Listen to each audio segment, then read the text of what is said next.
Hey, Chandler Bolt here, and joining me today is Mike Michalowicz. Mike is the author of a bunch of books, a bunch of really successful books, including we've got Profit First, Clockwork, The Pumpkin Plan, which is, I think it was the first one that I heard a friend talk about. There's The Toilet Paper Entrepreneur, there's Surge, and then his most recent book, Fix This Next.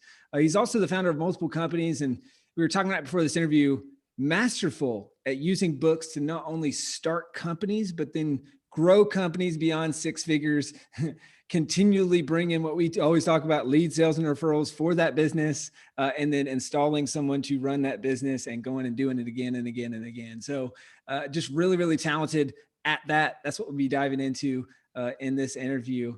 Mike, great to have you here. Chandler, it's good to be here. Thanks for doing this. So I want to start, why books? And I guess I want to touch on this in a little bit. Why books is part of your business and as a business strategy, but then even before that, why did you decide to write your first book?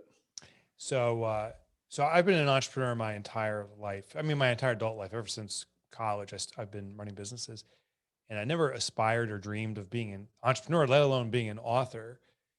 But I had some experiences in business, really had some great successes. I was able to sell a couple companies, but great failure.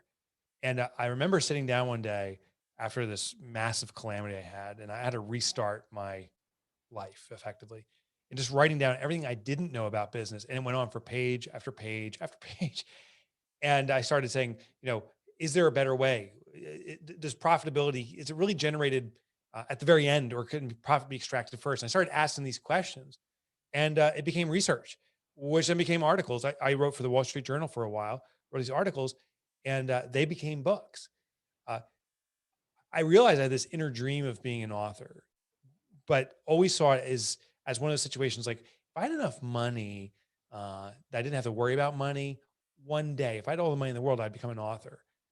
I realized there's like a question in parallel that when you have no means of income, if the answer to supporting your life is the same answer as your dream, if you had all the money in the world, if it's the same thing, well, that's a calling.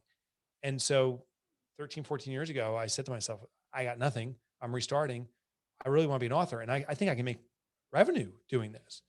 And I looked at some other authors that are wildly successful. You know the names like J.K. Rowling, Stephen King. But I looked at business authors.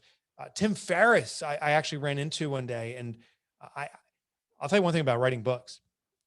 Ask a lot of people about, can you make money writing books? And people that say no, that's crazy, don't do it. Ask them about their experience. Most of them have never done it.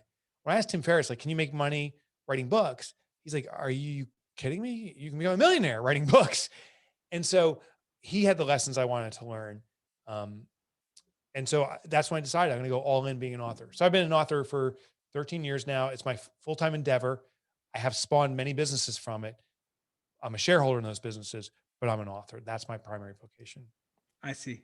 And so where did you come up with this idea to use these books to start companies? Because I think that's, even if we're using Tim Ferriss as the example, right? He's had mega hit books and he makes a lot of money off those books, but he has never, I mean, maybe in small ways, but I feel like hasn't bridged like, oh, super successful book, and now here's an exact business that helps you implement this book. And maybe in some ways, but I feel like you've done that just masterfully and intentionally. And again, I have a new business we're rolling out. We're just months away. So I think what I'm doing, which is a little bit unique, is I'm building an encyclopedia of books. And the question I ask myself, and I think we all need to ask ourselves, is whatever our primary vocation is there ways to build a ecosystem or around it that becomes kind of an upward spiral where one thing supports the other? So when I wrote these books, I wasn't thinking that far ahead. I just wrote a book. And someone would call me and say, oh, I read your book. I now need to know if I'm doing it right. So who's the company that supports this? And I'm, give me a little more of your thoughts here. And they said, well, I want a consultant or something. I was like, oh, I could start a consulting business, but I want to be a full-time author. How do you run a consulting business without doing the consulting? And that's when I came up with the licensing model. So what I do is I write a book. I will partner with a company that already has a capability in that space, but doesn't necessarily have a presence or have a good marketing arm. So they may be the experts in the deliverable, but not effectively marketing. Well, the best way to market is a great book. And so I'll say, listen, I'm going to do everything I can to write a great book. You do everything you can to deliver great service, and you can embrace the brand name and differentiate yourself from any other competitors because you have the definitive book, as long as I do that. So those licensees are really desirous of me selling more books. That's what I want to do. And the more books I sell, the more service business they get. So I have now 4 licensees, and we're rolling out our 5th. And one of them I have a lot of equity in. The other ones are just a pure licensing agreement. Interesting. And what's the difference between the bigger equity and the licensing agreement? Is it, are you just mostly working on the book side of things and you just send business and you get I'm guessing a rev share of all the business that goes there, or what does that look like? Yeah. So the structure is a licensing fee. So it's a one-time fee. And, the more successful my books have and the more recognized, the licensing fee, at least, my definition is pretty substantial. Yeah. But also, it also means the company that's investing, or the person that's investing, this is a lifetime commitment. It's not like, we'll roll the dice here. It's like, we're all in. There's real skin and flesh and bones in, Then there's a override on revenue. I require that all the licensees use my model of profit first to drive profitability, and we share in the revenue. So I'm very motivated for books to bring business to them. In the equity case, I also am a spokesperson for that brand. So that's Profit First Professionals. I own that company too. Not all of it. I have a partner in it, but I own it with this partner. And so they licensed Profit First Professionals. The organization has licensed the model, but I'm also the active spokesperson for the brand. The other ones, I'm the spokesperson for my books. I promote my books, but once someone reads, say, Clockwork, they will be invited, if they want to be supported in this, to work with Run Like Clockwork, the organization behind it. And the licensee, her name is Adrienne Doris, and it's Adrienne's brand. It's Adrienne's face. So I just generate the leads through the books, and she runs with the service deliverable. I see. That makes sense. And then how do you incentivize those licensees to help you sell more books, to kind of feed that circle? Yeah. So, well, it's interesting. So it's funny. Like, I was at one of these info marketer events. I don't know what the term is if they use info marketer anymore, but what was interesting is they were saying, what is your cost per lead? And some would say, well, we spend about $10 per lead through Facebook ads, and I say, I make $6 a lead. And they're like, or $4 a lead. They're like, what? You make, or you mean you spend? I'm like, no.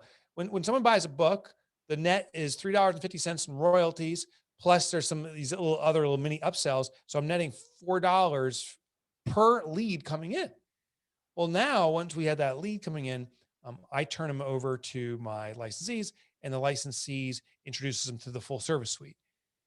Every single book has a prospect of varying degrees. Not everyone's going to want to hire services. The majority don't, but they are all engaged. You see, the old prospecting, but the traditional prospecting is put a Facebook ad out. No one knows who you are, and you're just trying to invoke curiosity. Can you get them down the road a little further? But with the book, you have people that already invested. So people read the book and like, I get this, I love this, I want to do this. It's a very different kind of prospect. They already are speaking the language. So when you're talking with them, you already have a common starting point. My licensees want as many books out there as possible because it is the most effective form of marketing, I believe, in the world, is a book. It trumps any other paid advertising. And if you do it right, Agreed. Yeah. You make money. Yeah. You make money in marketing. Yeah. I love that you said that. You're the only person I've ever heard say that, besides myself, say that, of like, instead of paying for leads, you're getting paid to get leads. And they're really qualified leads because they just spent hours either reading your book or listening to the audiobook. And now they're just saying, hey, this is great. I believe in the methodology. Can you help me implement the methodology? And that's exactly where you dovetail. That's exactly what it is. I think the mistake that some authors make when they write books, that they are focusing only on the leads without delivering content. And I think that's the great divide. When I write my books, everything I put in there is everything I know. I mean, I put my soul into it, to the point where anyone reads the book, they don't need to go further. Like the whole solution is there. The thing is, there's two types of consumers of books. There's the DIYers. And honestly, in most cases, I'm a DIYer. I buy a book, I want to do it myself. But if you give everything you know in the book, uh, the DIYers become your marketing arm for the book. They read the book and say, oh my gosh, this changed my life. I'm not going to hire anyone, but I'm going to tell all my friends about this. This book is amazing. The other community is the ones who are looking for the trusted knowledge source. These people read the book and say, holy crap, this is the answer, but I don't want to do this. But I trust this guy because he gave me everything he knows. Those are your consumers. So if you put every ounce of your knowledge, if you make it so simple to consume, the two consumers, DIYers and looking for the master, those people will present themselves, and one will become your marketers, others will become your consumers. The mistake I see authors do is they say, I just want to kind of hook the fish. I'm going to put a little taser in there, but then I'm going to say, buy my stuff and try to upsell them.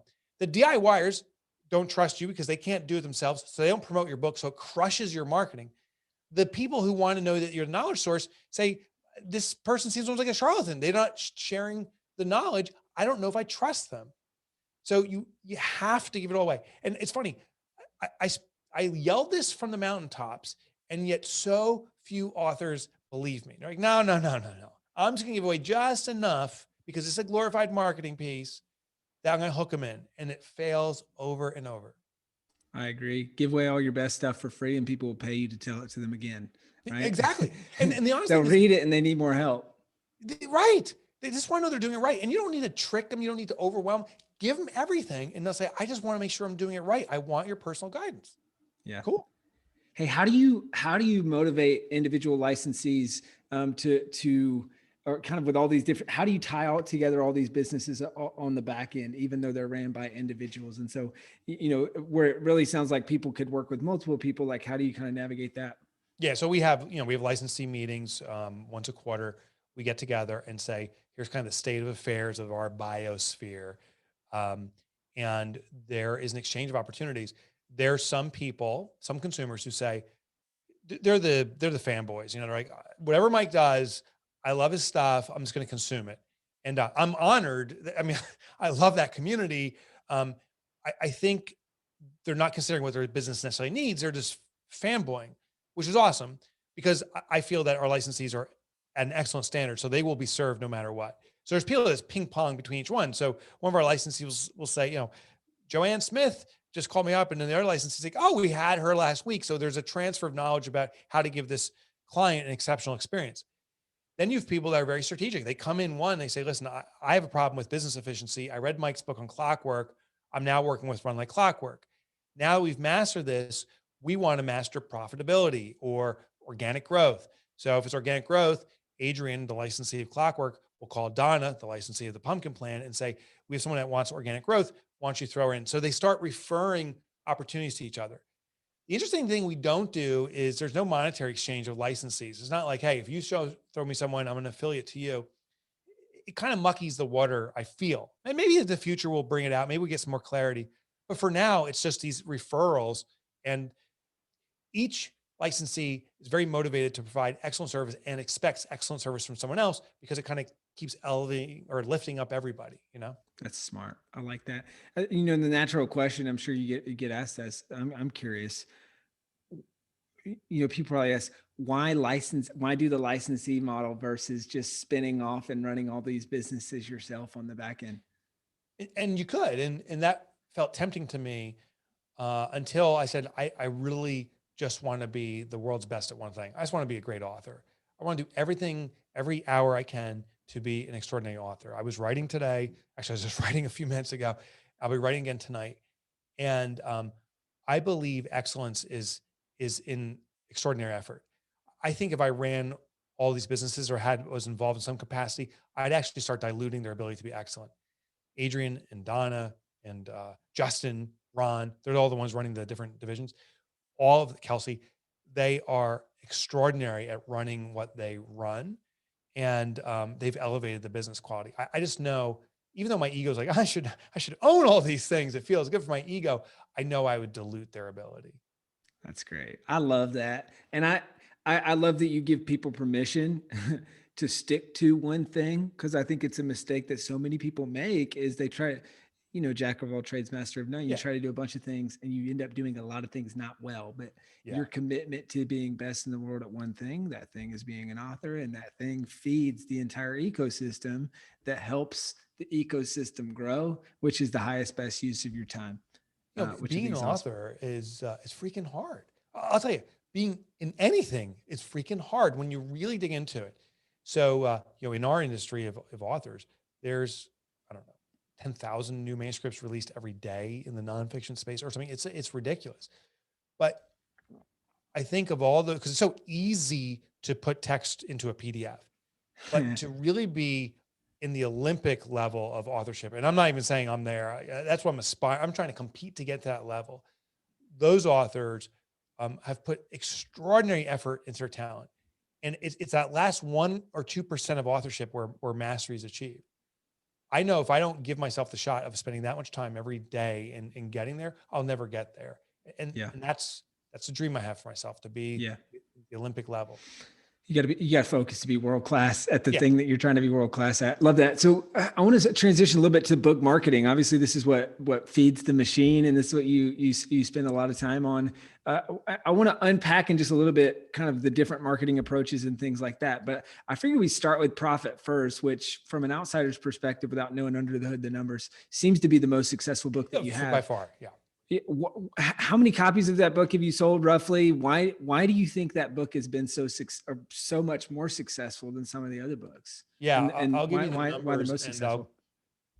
So I'll give you the numbers, but I'm going to give you kind of the big number first, but break it down, because I think a lot of people hear the number and they're like, wow, but they don't really understand it. And I suspect as an author, it's nice to say the big number first is for my ego, but I got to give you the reality behind it. So it's sold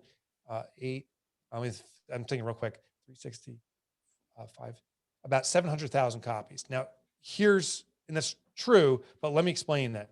That includes print, electronic, and audio, right? So there's, first of all, 3 formats. Secondly, it's been translated into 20 languages. Like, the common languages like Spanish and Chinese, at least in the business fiction space, and nonfiction, that's pretty common, but Estonian, Hungarian, like all these languages. So that's a lot of sales too. It's also in its second revision. So there's version 1 that's out there, version 2 that's out there now, but there's also a prior version. So cumulatively about 700,000. But so you can break it down. The most current version, Profit First Revised and Expanded, as of this morning, 184,000 print hardcover copies in English, and about 190,000 audio copies. So this kind of gives you a sense. It is by far, for me, my most successful book to this point. My other books are in the low 100,000, so Clockwork and Pumpkin Plan. But those are what's called, it's called backlist books. The interesting thing is I found ways in market, and this is actually, we were just talking about this earlier, the importance of backlisting is so critical. I met with a guy named Ryan. You know Ryan Holiday? You know him or know of him? Yep. So you were talking about John Gordon. So John Gordon, Ryan Holiday, myself, James Clear, he wrote Atomic Habits, Don Miller, Chris Gelabo. We flew in down to Don's house in the Nashville area. And we said, it was just funny. I actually wrote about this in one of my books. It was just so funny. So we're sitting there talking about backlisting, selling books, and we're sharing strategies. And Ryan Holiday is a no punches pulled kind of guy. He actually, when he throws a punch, he doesn't even look at you. And I was telling him about backlist and stuff, and he was looking at this fire, and he goes, I told him about my idea of asking for an advance and how to position and stuff. And he goes, there's like, I just pitched it to the group. I said, what do you guys think about doing this with my backlist and pursuing an advance? And Ryan Holiday looks at the fireplace. He goes, that's a fucking stupid idea. And that's it. And there's like silence. So my face goes red. And I'm like, and he's like half my age. I'm like, son of a bitch. I'm like, what's wrong with my idea? And he starts explaining how advances work. And I know I'm going on a tangent here, but I think it's very important. He starts explaining how advances work and how to negotiate them. I went back to I don't have an agent. I'm kind of a rarity when it comes to mainstream publishing. I don't have an agent. I went agent free, negotiated my next advance on my next book, got double what I anticipated would be my biggest dream. And it was simply because of Ryan Holiday. My point is, um, some of us have marquee books. Like I have Profit First, that's the big seller. I also have found methods to market and build my backlist. Once you have that momentum, thank you, Ryan Holiday, you can leverage that for another book. And if you're going mainstream publishing, and it's not suited for many people, there's a lot of risk. Self-publishing actually is a far more profitable model. I would say 90% of the time. You can leverage that to get a big advance or some other things that are in your favor. That's great. And let's backtrack just a little bit. I got 3 kind of quick hit.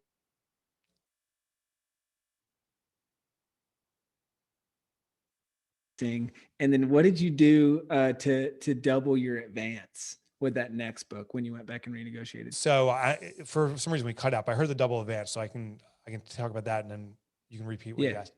So the double advance, I called the publisher and Ryan, here's a little secret insider access. So a publisher will pay royalties of about $3.50 per book. And it's based upon your volume. So if you sell like your first 5,000 books, you're making $2 a book. Your second, you're making, and it ratchets up. But once you get surpassed like 15,000 bucks, you'll make $3.50 a book. And the truth is publishers don't make so much money on printed books. And even the Kindle arrangements or the electronics, not so much. It's the audible books. The audio books keep the lights on for these publishing houses. And if you self-publish, audio is massive. It is massive, the opportunity. So that's what's keeping the lights on. He goes, the concept of $3.50 per book is based upon the old school print books. He's like, there's a lot of margin left over. So if you can point to your backlist and point the success of your audio books, and then here's how you leverage it. You just say, listen, and I was very candid with my publisher. I said, I can go with you, or I can self-publish. And I know the numbers intimately. If I self-publish, I'll be achieving X number of dollars in the next 2 years. And if you match that number, or if you're higher than that number, it makes sense to go with you. If you don't, or you're less, I cannot find financial viable sense to stay here. As much as I love my publisher, they've been a dream come true for me in so many ways. And the publisher came back and says, we can't argue your math. You're right. And the biggest thing too is I have the backlist. I think one thing I was very lucky is I became an author 13, 14 years ago. I went with mainstream publishing a year later. Things were different back then. Back then, you didn't have to be a massively proven author. I had some success with my first book. It was called The Toilet Paper Entrepreneur. I had it through BookScan. They were tracking the numbers. I could prove the book was moving. They were willing to take a risk.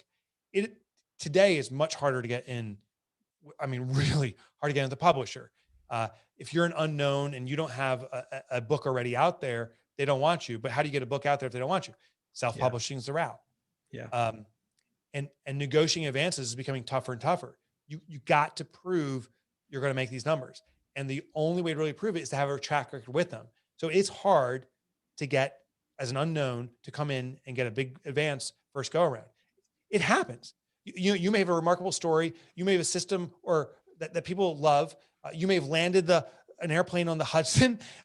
You may have a following of 1 billion people on your podcast. And there's definitely still some leverage points.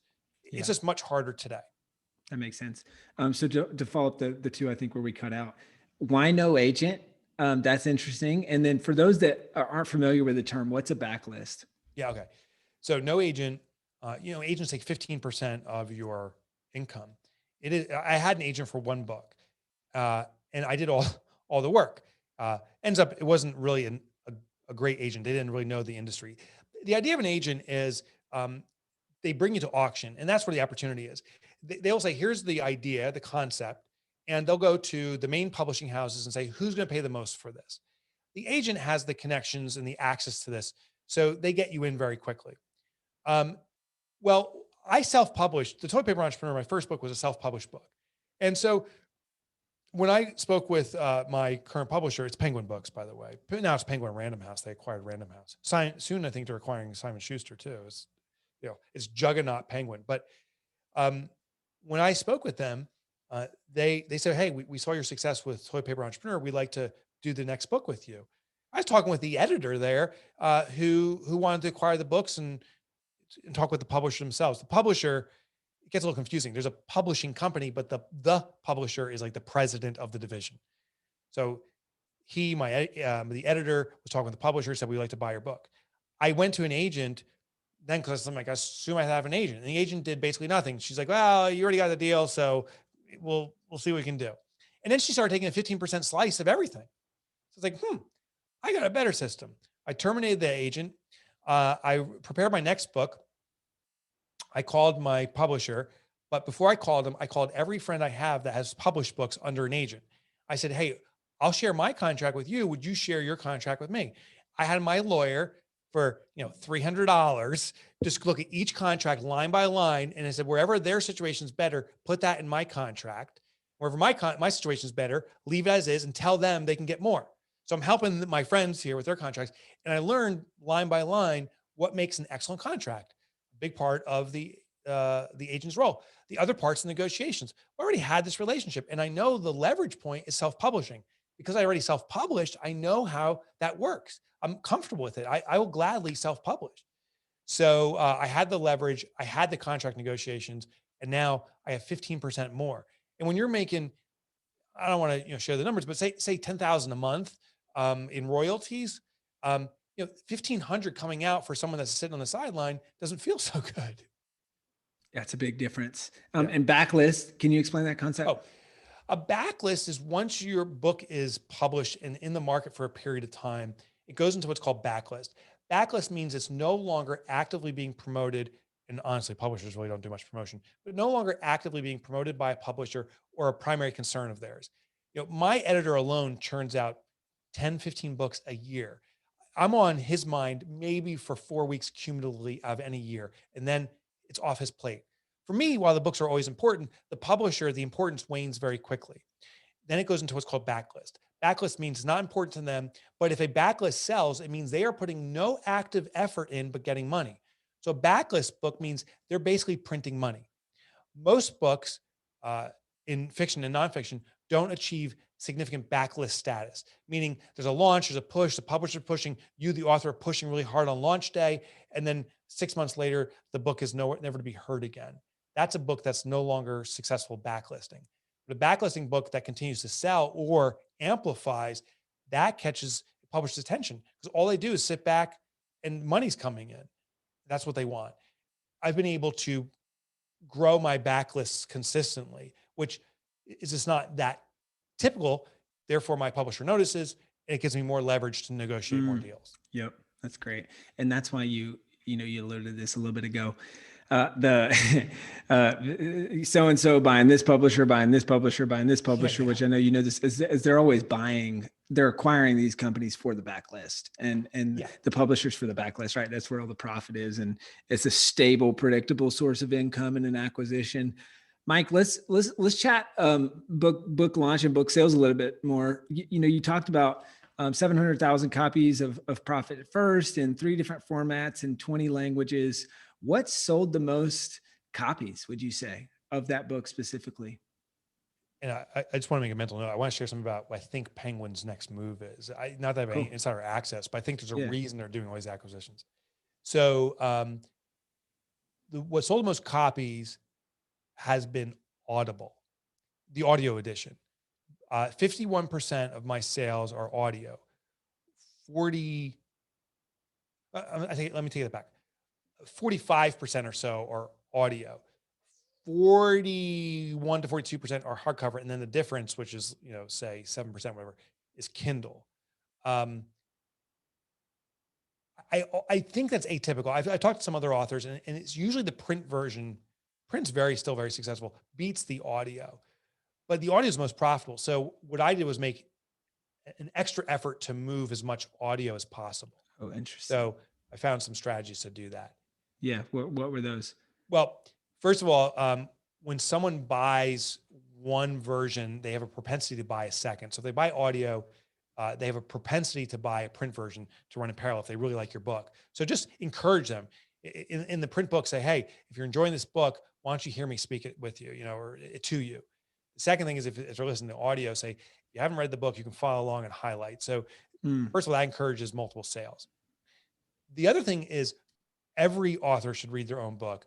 For effing sake, do not get a professional voice. And I hate to say this because I'm not trying to hurt the professional voice industry. In fact, you visit my website, the professional voice was very important for the pronunciation of my name. But when it comes to reading a book, they don't get the inflections. They don't understand why you wrote what you wrote. So that is a major problem. The other thing is I don't do what's called a straight read. I instead read and I'll add stories and elements. I'll break from the read and just introduce new elements. So I'll say, hey, since I wrote this book, here's a new thing I added that may serve you. So people are getting bonus content. And the last thing was, it's funny. The energy of how we read a book, I think is very important. So notably, I like to joke around. I'm a goofy guy. I get it. I'm not everyone's cup of tea. Sometimes I'm not even my wife's cup of tea, to be honest. But, and I get it. But it's also genuinely who I am. So when I read my books, I want to emote it that way. So I read all my books standing. Actually, right now, as we're talking, I'm standing. I think you're standing too. So I went to this, I went to the studio to read one of my books. And I go in there and out goes someone, I just recognized the corner of her face. And I go to the producer. I said, what author was that? She goes, oh, that was Michael J. Fox, the actor. I'm like, that's Michael J. First of all, I'm like, oh my God. I just, I almost brushed with excellence. I said, what's it like working with Michael J. Fox? And I already started reading for a little bit. She goes, he's like a thoroughbred. Like he just wants to be whipped to run faster. I said, what about me? What am I like? She's like, you're more like a Clydesdale. You kind of are clumping along. I read so poorly. I read so quickly that I stumble over words. And a book in production form that's 8 hours truly takes about 16 hours of recording time. Michael J. Fox can read an 8-hour book in 8 hours. It takes me 16 hours, but it's my energy and it's all out. And some people will email me and say, I've never listened to a book like this. It feels like you're like jacked up at a gym with me, bench pressing out entrepreneurial topics. I think that's been a big key to the success of the books. That's great.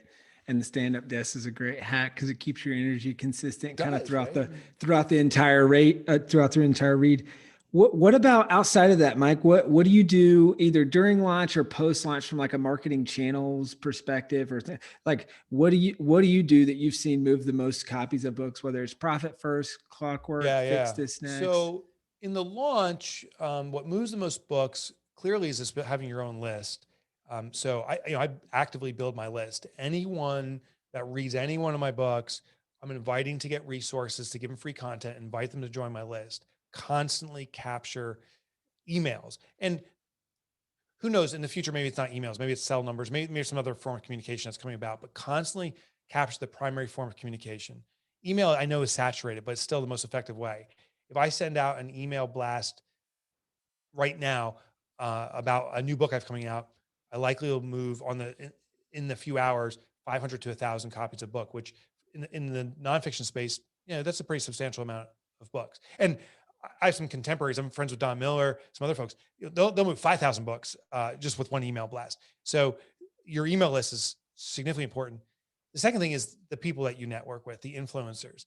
The interesting thing I found out about authorship, I used to be in the tech space. That was my early industry. I was in computer forensics, which is computer crime investigation, membership organizations. So I'm in different businesses.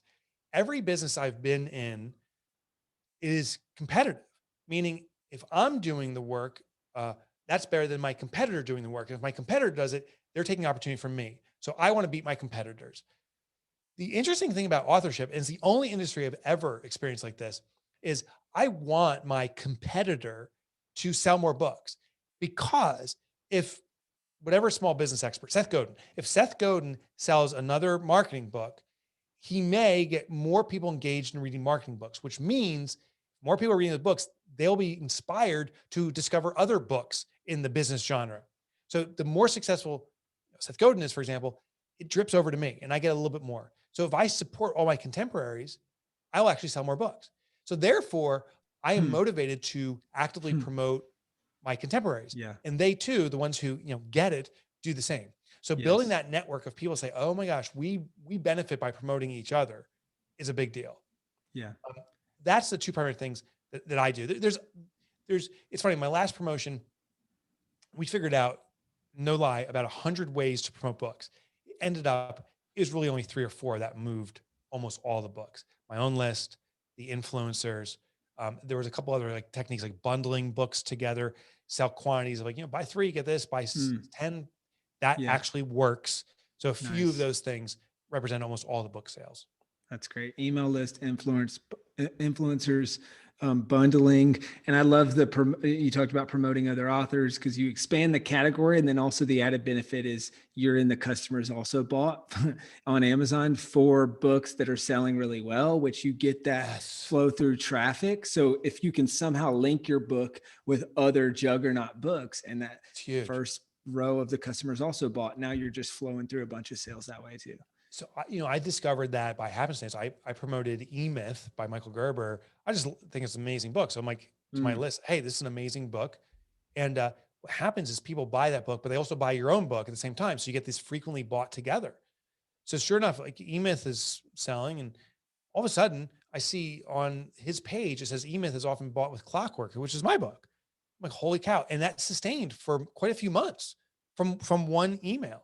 So I've actually spent a lot of time, hacking is not the right word, but exploring Amazon. With a Actually, computer I background, found that I'm playing with. Yeah. But here's one, I'll tell you one like hack that I've told quite a few people about now. And I believe in sharing these hacks because it just facilitates more book sales. On Amazon, if you look at your contemporaries, so say Malcolm Gladwell, you can go to Malcolm Gladwell's books now. David and Goliath is one of my favorite books that he wrote. You can go there, and on his page, if you scroll down to through the page where it shows all the details, there's a section that says videos, like videos about this book. You'll see that every one of his books, there's a video of me talking about his books. Now, when I do the videos, they're here. So you see my books behind me, but I'm like, my name's Mike Michalowicz. I don't promote myself. I don't say like, hey, I'm an author guy. I say, my name's Mike Michalowicz. I'm reviewing Malcolm Gladwell's David and Goliath. And here's what I love about this book. And here's why I think you should use it. And here's what you're going to learn. But behind me, you see my promotion going the entire time. It's free space on an Amazon page of one of your contemporaries. Yes, so with lots of. I think whatever platform your books are moving on, and Amazon's the big juggernaut, we have a responsibility to investigate and learn it constantly. Every day, spend time on there and see what are new ways that you can elevate your own books. Video reviews. That's one way. Love it. Get reviews. My God, get reviews. Well, and then get reviews, but then also the video review thing, that like leaving video reviews on other people's books and how that just bubbles up and stands out in the review stack. And I'll tell you, if it doesn't sell a book, it's amazing no one scrolls down the Malcolm Gladwell page to look. But I'll tell you, one person surely does, Malcolm Gladwell. Like he definitely checks how his books are doing every so often. I assume every author must. They're checking out their page in detail. And now I have Malcolm Gladwell seeing, who's this guy, Mike, who says my book is so great? Well, what are those books behind him? Now I got potentially a connection. That's smart. That's really smart. Hey, final couple of questions. We'll wrap up. I want to ask what you did differently, if anything, to launch Fix This next. And I know just from seeing this on social and being connected with friends and stuff like that, I think this is maybe the overlap of what you were touching on with the influencer marketing. So was there either that or something else that you did that moved copies? So Fix This Next launched April of 2020. COVID happened in March. I got a call on March 15th. We're in the final stages of ramping up of getting influencers. And we were going to do lots of live feeds for the first time. We were going to do kind of like a red carpet runway. So we sent everyone these helmets, like hard hats. Like if you're a construction worker, it says Fix This Next on it. We sent these big wrenches, these mega wrenches to people that said you're a master fixer, and we put their name on it. So these are the influencers. And the idea was to do this, but then COVID hits. My publisher calls and they say, it was the publisher himself. His name's Adrian. He calls and says, do you want to delay your book launch for another 6 months because everyone's stopping? And I'm like, no, but I have to reinvent how I market in 6 weeks. So we canceled all that stuff. People just weren't ready. And I don't think the market was ready for live events, right after COVID hit. There's so much confusion going on. So we tried to leverage the moment. We instead did a program called the Recession Response. We said, we're on the verge of going into a Main Street recession. And what we're going to do is provide daily content to you that tells you how to fix your business. And the crux of the methodology is from Fix This Next. So we kept on pointing to it. Influencers started to share that. And I dare say, if you Google recession response, that was the title. It's still a popular, active topic. So we had a, I don't like the word pivot, but it was a pivot for sure. We had to change pretty quickly how we approached that. That's great. It's super smart. Mike, this has been awesome, man. This has been really, really good. Couple final questions. Knowing what you know now. The penguin secret. Oh, yes. All right. Tell me that. And I'll ask 2 rapid fire questions to wrap. Yeah. So here it is. This is what I think was Penguin's doing. Penguin acquired Random House. They're now acquiring Simon & Schuster. I think the big play is they're actually going to take on Amazon.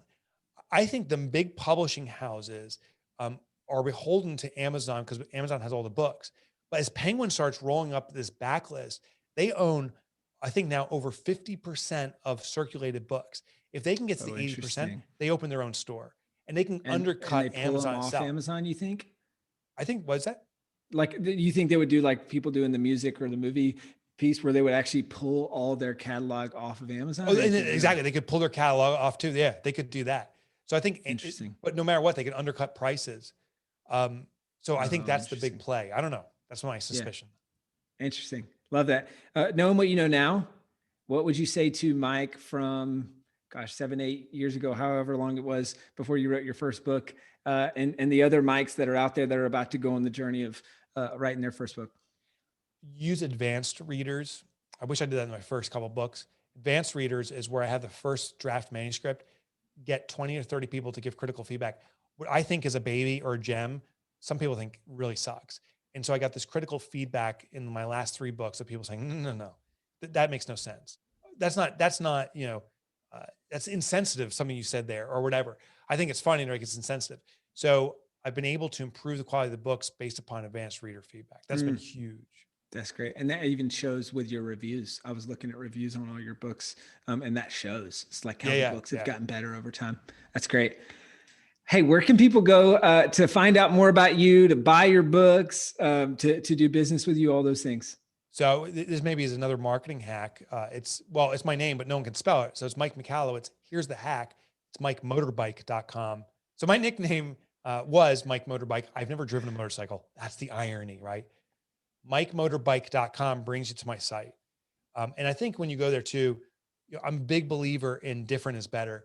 I think you'll experience a website that's atypical for authors, but all my books, free chapters, of course, free content. I'm also a podcaster. It's all at MikeMotorbike.com, and sign up for the free resources. You get on the list, you'll see how I market, and you can do the same. Yeah, it's great. And I'll definitely check it out. I was looking at the website right before this. We were talking about it. It's funny. There's something in the top left that's funny. You'll see when you go there. And also, I think just a really great example of an author website, if you're looking for inspiration, and just how specifically he prescribes the book to the thing that you need help with. So if you're looking for help in your business and you're running a business, then you can kind of see which of his books you should read first. So check it out. You said MikeMotorbike.com. That's it. MikeMotorbike.com. Awesome. Well, thank you, Mike. This has been amazing. Thank you, Chandler. I appreciate it.